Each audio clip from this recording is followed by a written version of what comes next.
In this section of Lines of Thought, we travel from Darwin to DNA, looking at how stuffed animals and the double helix have helped us uncover the secrets of inheritance, evolution and genetics, and changed our understanding of just where we fit in the world. We're in Charles Darwin's old student rooms in Christ's College in Cambridge. One of the areas that he really got into in a big way was pigeon breeding. And that's because he needed to show that naturally occurring variations could over time give rise to completely new forms. What we have here is an ancestral form, the rock dove. So this is what pigeons naturally would look like. This one, which looks really different, is an almond tumbler, one of Darwin's favourite birds.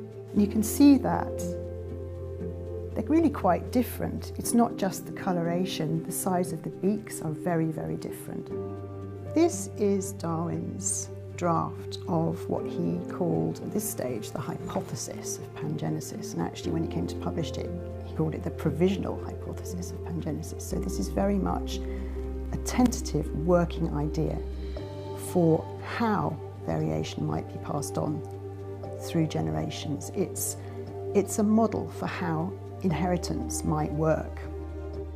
This is a letter to Darwin from his friend Thomas Henry Huxley. Darwin had sent the manuscript of Pangenesis to Huxley to read. And he'd already had one letter from Huxley saying, well, I'm not quite sure, really, that this is a good idea. Huxley's concerns were that Pangenesis was so much a work in progress that there was really no experimental material that could possibly support it. He was really saying, well, publish and be damned, I think.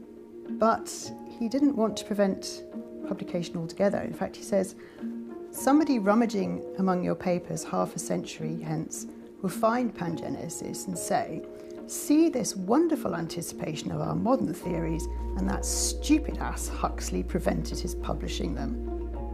Darwin's theory of species change suggested that all organic life could be descended from a single common ancestor.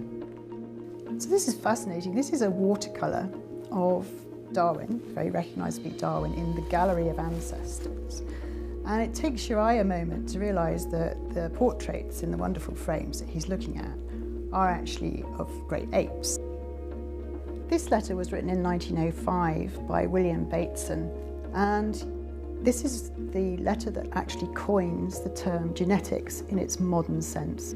William Bateson spent his career studying variation. Bateson said that discovering the laws on inheritance would change man's outlook on the world more than any other advance in natural knowledge. Finally, our journey looks at the decoding of DNA in the 1950s.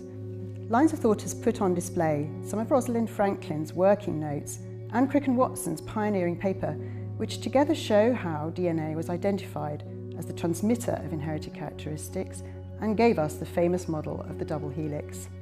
Cambridge and the Cambridge collections are crucial to the history of how we have understood heredity, from Darwin's provisional hypothesis of pangenesis right the way through William Bateson's early work on variation and animal breeding to Crick, Watson and Franklin and the decoding of DNA.